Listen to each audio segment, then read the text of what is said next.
sionistes sont apocalyptiques, profondément antisémites. Et il faut donc savoir que l'essentiel de la colonisation de la Cisjordanie a été financé par des antisémites qui sont les chrétiens sionistes, puisque pour $1 qui arrivait des juifs américains, il y avait $10 qui arrivaient des chrétiens sionistes, et c'est eux qui ont joué le rôle essentiel dans leur colonisation, et c'est eux qui jouent le rôle essentiel dans le soutien inconditionnel aujourd'hui des États-Unis, tout gouvernement confondu, avec les génocidaires en Israël. C'est à savoir que le rôle des antisémites dans la création et l'essor du sionisme. Autre idée fausse qu'on va enlever, beaucoup de gens disent que l'État d'Israël, c'est une réaction, une compensation au génocide nazi. J'aime pas le mot Shoah, parce que celui qui l'a utilisé, Claude Lanzmann, disait que les Israéliens abattaient des oliviers parce que les terroristes se cachaient derrière. Donc, d'accord. J'aime pas ce mot-là, donc j'utiliserai le mot génocide nazi ou le mot destruction des Juifs d'Europe. La réponse est non. Bien sûr que Israël n'aurait probablement pas existé s'il n'y avait pas eu le génocide. Le génocide a rendu possible le succès du mouvement sioniste. Mais les institutions qui ont expulsé le peuple palestinien de son propre pays ont été créées 10 ans, 20 ans, 30 ans, 40 ans avant Auschwitz. Vous devez bien avoir ça dans la tête, c'était un crime prémédité. L'expulsion des Palestiniens, la Nakba, était quelque chose de prémédité depuis la fin du 19e siècle. Et je donne des dates. La Banque coloniale juive, déjà le nom ne s'invente pas, elle est fondée en 1898. Elle a pour but de collecter des fonds pour acheter des terres à des féodaux absents pour expulser les paysans présents. Le KKL, Keren Kayemet le Israël, le Fonds national juif, celui qui plante des arbres là où il y avait des villages palestiniens et dont le but est de judaïser la terre, il est créé en 1901. Et en 1948, quand l'État d'Israël sera créé, toutes les terres qui ont été volées aux Palestiniens seront données au KKL qui installera dessus les nouveaux immigrants. Mais la fondation du KKL, c'est 1901, et sachez aujourd'hui, comme on est un pays affreusement complice, que si vous donnez du fric au KKL, c'est déductible d'impôts. Un des instruments numéro 1 de l'expulsion des Palestiniens, et comme je suppose que dans cette salle, pas mal de gens se considèrent de gauche, c'est un syndicat, la Histadrout. La Histadrout, syndicat sioniste, est créé en 1920 avec comme article numéro 1 de ses statuts la défense du travail juif. Vous imaginez déjà si la CGT ou Solidaire avait comme article numéro 1 de ses statuts la défense du travail français, ça ne sentirait pas très bon. La première action de la Histadrout, on est en 1921, c'est une grève, boycotter les magasins arabes, acheter juifs. C'est-à-dire c'est le modèle de la société séparée. Il n'est pas question d'exploiter. Jusque-là, les non-socialistes avaient des ouvriers arabes. Mais ceux qui sont pour se prétendre l'aile social-démocrate du sionisme, eux, ils n'en auront pas. Ils ont comme modèle, dès le départ, le modèle de la société séparée. Et c'est la Histadrout qui va créer la compagnie Mekorot des eaux, celle qui aujourd'hui pille l'eau de la Cisjordanie pour la donner aux colons et la vendre 10 fois plus cher aux Palestiniens.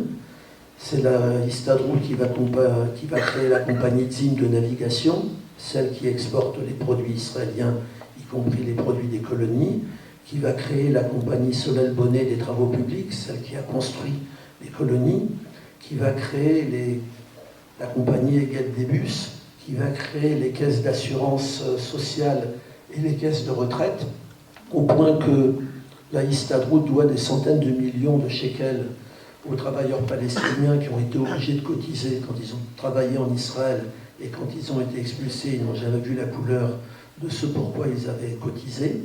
Donc en plus, c'est un syndicat escroc. Mais c'est surtout la Histadrout qui va créer l'agence juive, qui sera le véritable gouvernement dont le premier dirigeant sera David Ben-Gurion, et qui dirigera de fait l'entité autonome qu'on appelle le Yishuv, qui était un régime semi-autonome sioniste pendant le mandat britannique. Et c'est la Histadrout qui va créer la Haganah, qui est l'ancêtre de Tsahal, c'est-à-dire l'armée. Et la Haganah, qui en plus va épauler les Britanniques pendant la répression de l'insurrection palestinienne de 1936, la Haganah, elle a 21 000 hommes en 1939. C'est-à-dire qu'ils avaient littéralement un État des années avant la création d'Israël.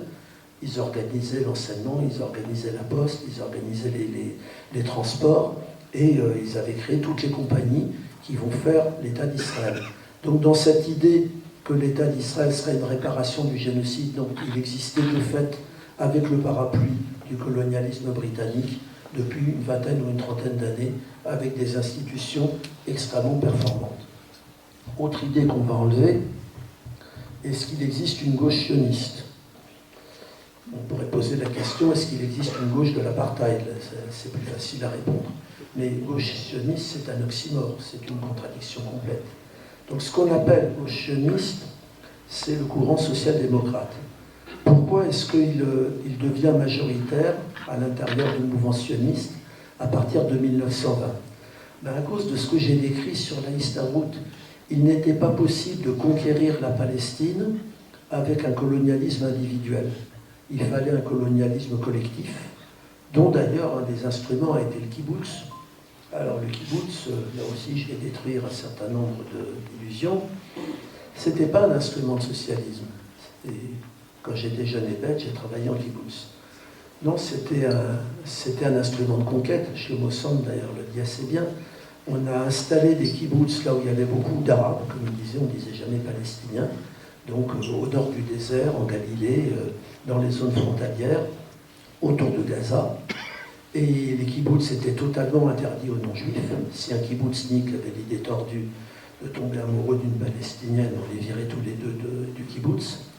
Et très logiquement, vu ce que devient Israël, que sont devenus les kibbutz, ben, ils sont cotés en bourse, ils ont plus ou moins privatisé les cantines collectives et les activités agricoles ont été la plupart du temps abandonnées au profit de choses beaucoup plus lucratives comme la fabrication de gilets pare-balles ou de munitions.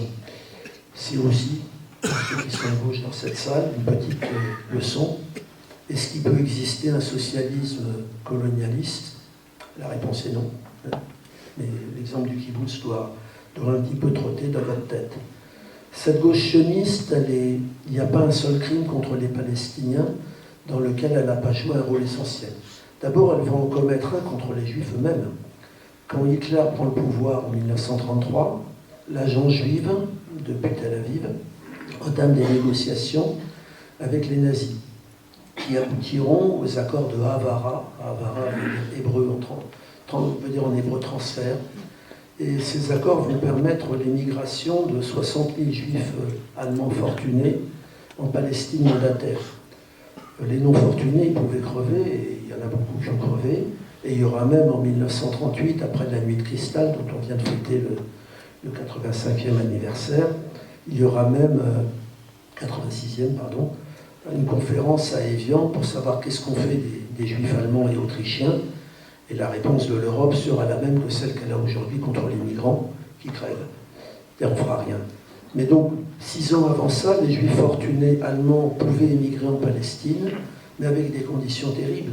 Ils devaient abandonner l'essentiel de leurs biens en Allemagne, et puis il y avait un système bancaire qui faisait que les juifs qui étaient en Palestine devaient consommer allemand. Donc jusqu'à la Deuxième Guerre mondiale, on trouvera en Palestine des Mercedes, des Opel, etc. Et puis surtout, les juifs du monde entier, notamment les juifs des États-Unis, avaient lancé un boycott de l'Allemagne nazie. Eux, ils avaient compris que le nazisme était un danger existentiel. Et donc Ben Gurion, en signant cet accord avec les nazis, rompait le boycott, ce qui a permis à Hitler d'avoir accès à l'acier et au pétrole mondial. En 1942, on est en plein génocide, les camps d'extermination commencent à fonctionner à plein. Il y a une conférence sioniste internationale à New York, à l'hôtel Whitmore. On pourrait s'attendre que la résolution finale soit nous mettrons tous nos moyens pour vaincre Hitler. La résolution finale, c'est nous construirons un État juif dans l'ensemble de la Palestine. Et ça comprenait y compris à l'époque la Jordanie. Sur toujours la gauche sioniste, la Nakba est essentiellement réalisée par la gauche sioniste et par la Haganah. Et par rapport aujourd'hui à l'image qu'on a d'Israël avec des espèces de fanatiques religieux, les généraux qui vont gagner la guerre de 48 et qui vont chasser 800 000 Palestiniens en en massacrant une vingtaine de milliers. C'était des laïcs, hein, c'était Moshe Dayan, c'était Yigal Allon, c'était Yitzhak Rabin, c'était des bouffeurs de rabbins, et ça ne les a pas empêchés de commettre non seulement un nettoyage ethnique prémédité, il n'y a plus aucun débat historique aujourd'hui. Ben Gurion avait immédiatement affirmé, après la guerre de 48, les Arabes sont partis d'eux-mêmes, nous n'avons expulsé personne. Aujourd'hui, il y a un consensus total sur le fait que non seulement le nettoyage ethnique était prémédité, mais qu'il a été ponctué par un assez grand nombre de crimes de guerre. Si le crime de Der Yassin, qui est assez connu, est commis par l'extrême droite, dont je vous parlerai après, le crime de Tantoura, il y a un très bon film qui est sorti sur Tantoura, il est commis par la brigade Alexandroni, qui était dirigée par Yitzhak Rabin. Et c'est 250 paysans et pêcheurs d'un village au sud de Haïfa qui sont massacrés et dont les corps se trouvent aujourd'hui sous le parking de la plage. Pendant longtemps, dans le déni qui s'instaure au moment de la création de l'État d'Israël, nous n'avons expulsé personne, c'était enseigné à l'école en Israël. Et puis en 1988, 40 ans après les faits, il y a l'ouverture des archives. Les historiens palestiniens, depuis très longtemps, avaient raconté l'histoire de la Nakba, et avec l'ouverture des archives, tous les historiens israéliens, qu'ils soient sionistes comme Benny Morris, ou non sionistes ou anti-sionistes comme Ilan Pappé, Shlomo Sand, Avi Shlaim ou Tom Segev, tous ont confirmé ce que les Palestiniens avaient toujours dit, un nettoyage ethnique prémédité. C'est cette pseudo-gauche sioniste qui fait et réalise en 1956 l'attaque avec les impérialistes français et britanniques contre l'Égypte de Nasser. Nasser avait eu l'outrecuidance de nationaliser le canal de Suez. Au passage, ils vont tuer 500 personnes à Gaza. C'est toujours cette gauche sioniste qui réalise en 1967 l'attaque et la conquête de la Cisjordanie, de Gaza, du Golan. Et là encore, en France, on a eu la même désinformation de celle qu'on a aujourd'hui. Israël est menacé de destruction. Moi-même, j'avais 16 ans, j'ai cru à ces balivernes. Maintenant, il n'y a plus aucun débat historique. Ça, depuis 1948, tout le monde avait reproché en Israël à Ben Gurion de ne pas avoir fini le travail, et la conquête de l'ensemble de la Palestine historique était préméditée depuis une vingtaine d'années. Et puis il y avait un tel déséquilibre des forces qu'en 6 jours, elle est réalisée. Donc, ce mythe sur on va détruire Israël, on va jeter les Juifs à la mer, non. Ceux qui ont été jetés à la mer, c'est les Palestiniens de Haïfa et de Jaffa en 1948, mais en 1967, il s'agit bien d'une conquête préméditée. Je vous enlève encore une autre idée, c'est pas l'extrême droite qui va commencer à coloniser la Cisjordanie, c'est la gauche au pouvoir. C'est Yigal Allon qui fabrique le plan Allon, qui était un plan d'annexion et de colonisation de la vallée du Jourdain. Les premières expulsions, elles ont lieu dans Jérusalem-Est, où on va expulser 6 000 Palestiniens qui avaient la malchance d'habiter autour du mur des Lamentations, mais les premières colonies, dans la vallée du Jourdain, à Beit Omar, elles sont faites par Yigal Allon. Évidemment, elles n'avaient pas la même ampleur que la colonisation aujourd'hui, mais c'est bien la gauche qui les a entreprises. J'expliquerai plus tard pourquoi la gauche a perdu le pouvoir en 1977. J'ai envie de dire, pour comparer à la situation en France, que quand certains font le sale boulot de destruction des acquis démocratiques d'une société, et quand en tout cas a été fait la destruction du peuple palestinien avec une conquête complète et un début de colonisation, au bout d'un moment, pour paraphraser Jean-Marie Le Pen, les électeurs préfèrent l'original à la copie, et c'est ce qui arrive en Israël en 1977. On n'a plus besoin des sociodémocrates, tout le sale boulot a été fait, et on peut passer à une conquête et à une annexion sans faux discours. Je parlerai tout à l'heure de l'édition d'Oslo, mais pour vous dire que cette gauche sioniste participera à des gouvernements de coalition, et à chaque fois elle va faire un travail épouvantable. C'est Ehud Barak qui est au pouvoir dans les dernières négociations avec Arafat, et c'est lui qui aura cette phrase terrible. En fait, dans les dernières négociations de tabac et de Camp David avec Clinton, donc c'était avant Trump, c'était Clinton, il propose à Arafat, on va signer la paix, Jérusalem, non, mais tu auras ta capitale à Aboudis, c'est à 15 km, tu ne vas pas nous faire un fromage. Les réfugiés, on va en prendre 15 000, ouais, le reste ça va aller. Les colonies, on va garder les grands blocs de colonies, mais c'est pas grave. Et tu signes. Donc Arafat dit, je ne signe pas. Clinton le prend en collé, tout ça c'est dans le livre de Charles Anderlin, de Régulisé. Clinton le prend en collé en lui disant, tu signes ou tu es un homme mort et nous te ferons porter la responsabilité de l'échec. Il a été un homme mort et on lui a fait porter la responsabilité de l'échec. Et Barak, le lendemain, à la télé, dit « Nous avons fait des offres généreuses aux Palestiniens qu'ils ont refusées. Nous n'avons plus de partenaires pour la paix. » C'est donc la gauche, la pseudo-gauche sioniste, qui est à la base du virage définitif de l'opinion israélienne dans le camp de la guerre à outrance. C'est également, on parle aujourd'hui évidemment de la nouvelle invasion du Liban, mais la dernière guerre avant, au Liban en 2006, c'était Amir Peretz, secrétaire général du Parti travailliste, qui avait lancé les troupes israéliennes contre le Liban.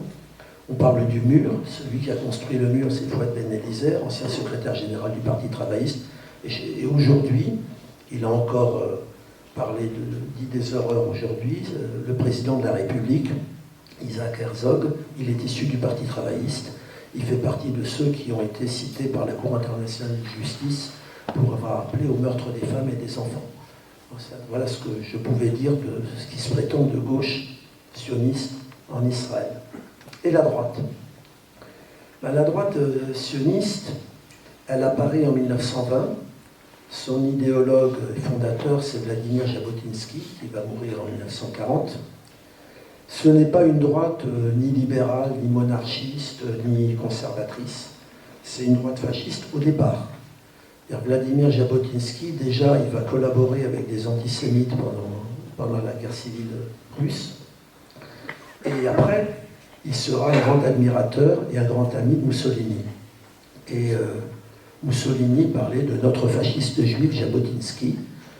Et ce courant va lui-même s'appeler le courant sioniste révisionniste. La radio des révisionnistes était à Civitavecchia, en Italie fasciste. Jabotinsky avait créé un mouvement qui existe toujours, le Bétard, une milice armée. Le Bétard s'entraînait en Italie fasciste à la fin des années 30. Et de ce courant-là, qui était clairement un courant violent, qui va fonder plusieurs groupes extrêmement violents dès les années 30. L'Irgun est fondé en 1931, son chef emblématique sera Menachem Begin, qui deviendra en 1977 Premier ministre d'Israël. De l'Irgun naîtra une scission qui s'appelle le Lehi, ou groupe Stern, dont le dirigeant emblématique sera Yitzhak Shamir, qui sera plus tard Premier ministre aussi d'Israël. Non seulement ces groupes ont rivalisé dans les attaques meurtrières contre la population civile palestinienne, mais ces groupes déclarent la guerre à l'Angleterre en 1939 parce que les Anglais arrêtent, en prévision de la Deuxième Guerre mondiale, arrêtent l'immigration juive en Palestine. Le groupe Stern va assassiner des soldats britanniques pendant toute la Deuxième Guerre mondiale. Ils assassineront Lord Moyne, le haut représentant britannique au Caire, en 1944. Plus tard, ils assassineront le comte Bernadotte et le colonel Serrault en 1948, qui avait eu l'outrecuidance de sauver des Juifs pendant la Deuxième Guerre mondiale, mais qui proposait une paix négociée avec les Palestiniens. Donc, sachez-le quand même, Israël a été dirigé pendant 7 ans par un Yitzhak Shamir, que moi, fils de déporté, j'appelle un collabo, parce que tuer des soldats britanniques pendant la Deuxième Guerre mondiale, en 1943-1944, j'appelle ça d'un acte de collaboration. Sa droite sioniste, elle sera toujours partisane des méthodes expéditives. Pendant la guerre de 1948, elle va réaliser le massacre emblématique de Der Yassin, mais il y a toute une série de généraux, de chefs militaires issus de la pseudo-gauche sioniste et qui vont passer à droite ou à l'extrême droite parce que les méthodes de l'armée israélienne sont d'entrée des méthodes extrêmement violentes. Ariel Sharon, il a commencé au Palmar, qui dépendait de la Haganah, et il se retrouvera un des chefs de la droite colonialiste, Rehavam Tzvi, pareil, Raphaël Eitan, pareil. Donc, cette armée, qui pendant longtemps était une armée de généraux laïcs, va devenir une armée de généraux d'extrême droite, parce que, dès le début, l'armée israélienne a commis un certain nombre de crimes. Comment Aux premières élections israéliennes en 1948, la droite, issue de Jabotinsky, fait 12 ou 13% des voix. Et 30 ans après, en 1977, elle prend le pouvoir, qu'elle ne lâchera pratiquement presque jamais. Pourquoi? C'est quelque chose qui nous interroge à nous, société française. Comment l'extrême droite s'impose dans une société? Vous voyez ce que je veux dire? Et aux États-Unis, vous voyez toujours ce que je veux dire. En Israël, tout ce qui compte dans la société, l'extrême droite y est devenue hégémonique alors qu'elle ne l'était pas. Qu'elle soit hégémonique chez les colons, c'est logique. Et je vous ai dit que ceux qui ont installé la colonisation au départ, ce n'est pas l'extrême droite. L'extrême droite l'a amplifiée, mais c'est la pseudo-gauche qui a commencé. Elle est devenue hégémonique chez les religieux, c'est la conséquence de la conquête de 67, et notamment de la conquête du mur des lamentations, qui a transformé une religion qui était une religion messianique en une religion coloniale et meurtrière. Mais encore une fois, c'est le colonialisme qui a transformé la religion, c'est pas l'inverse.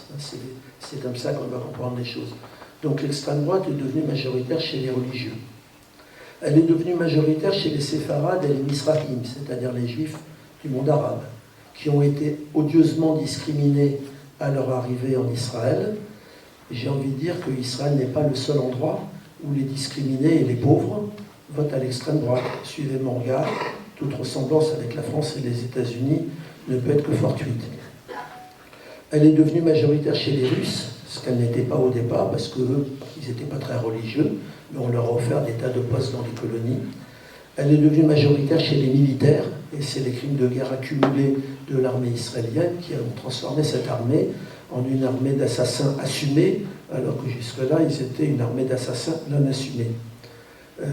Et donc voilà, on se retrouve avec une extrême droite qui est majoritaire dans toutes les strates de la société israélienne depuis quasiment 50 ans.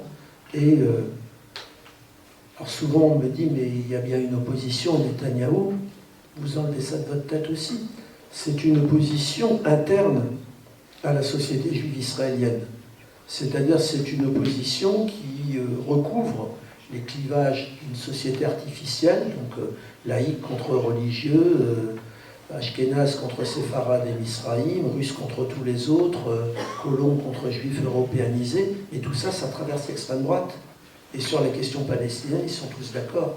La preuve, les votes à la Knesset qui vient d'y avoir, les seuls qui ont voté contre le fait de rendre illégal l'UNRWA, l'Office des Nations Unies chargé des réfugiés palestiniens, ou les seuls qui ont voté contre le fait qu'il n'y aura jamais d'État palestinien, c'est les députés palestiniens. Les autres se sont soit abstenus, soit n'étaient pas là, mais sinon c'est l'unanimité. Donc vous devez bien comprendre qu'à l'intérieur du sionisme, il n'y a pas d'opposition à ce qu'est la politique d'Israël actuellement. Il y a une opposition à la personnalité de Netanyahou, qui a mis la main dans le pot de confiture, qui est autoritaire, qui est corrompu, tout ce que vous voulez, mais il n'y a pas d'opposition sur la finalité. Et Rabin et Oslo, ben là encore, je vais en décevoir quelques-uns. Yitzhak Rabin, d'abord, il faut connaître son passé. C'est l'homme du nettoyage ethnique de 1948, la brigade Alexandronie, le massacre de Tantoura, le vidage de la ville de Ramleh, où il y a plusieurs milliers de Palestiniens qui sont expulsés très violemment par la force. Plus tard, il est général en chef de l'armée à partir de 1975. Quand on fête la journée de la terre pour les paysans palestiniens, on célèbre une grève des paysans de Galilée contre le vol de leurs terres. Il y aura 20 morts quand même dans la répression. C'est Yitzhak Rabin qui est à la manœuvre. Quand on parle de l'attaque contre le siège de l'OLP à Tunis, où il y aura 80 morts, dont une vingtaine de soldats tunisiens, où les soldats israéliens vont tuer le numéro 2, le numéro 3 de l'OLP. Curieusement, ils vont épargner le numéro 4, un certain Mahmoud Abbas. Mais c'est toujours Yitzhak Rabin qui est à la manœuvre. Quand éclate la première intifada en 1987, qui est partie du camp de Jabalia à Gaza, le Rabin aura cette phrase « Brisez-leur les os et les